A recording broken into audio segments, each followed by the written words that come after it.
Mais il fut une personne très calme, très tranquille, et il se comporta en patient très coopératif. Manifesta-t-il de l'inquiétude?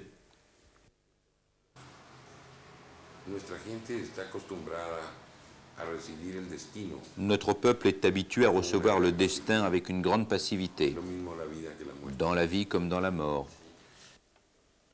Quel fut le résultat de l'opération?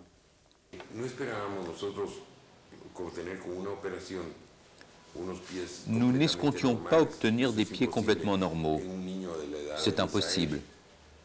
Un enfant comme Misaël aurait dû être pris en charge dans les premiers mois de son existence, au pire les 2 premières années, pour avoir un résultat excellent.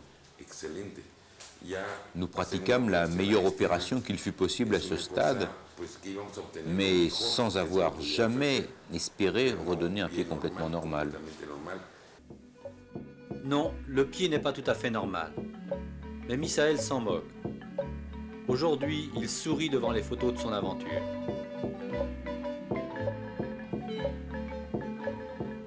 Il chausse les mêmes tennis que ses camarades.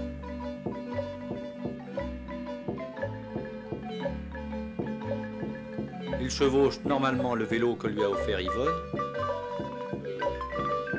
Et bien sûr, l'utilise pour se rendre à l'école.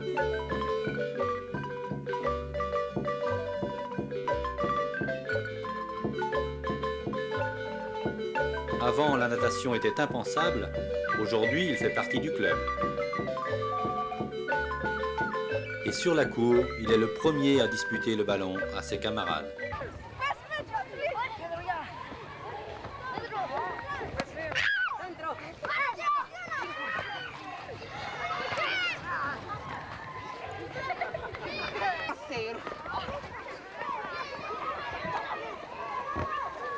En donnant à Misaël des pieds pratiquement normaux, le chirurgien bénévole n'a pas seulement résolu un handicap. Pour un enfant pauvre, c'est tout son avenir et son destin qui s'en trouvent d'un coup transformés. Quand on vient au monde avec un problème comme celui de Misaël, sans avoir l'attention médicale qui convient, on pense que c'est ainsi qu'il faut vivre avec, et on pense que jamais un jour sa vie ne pourra changer.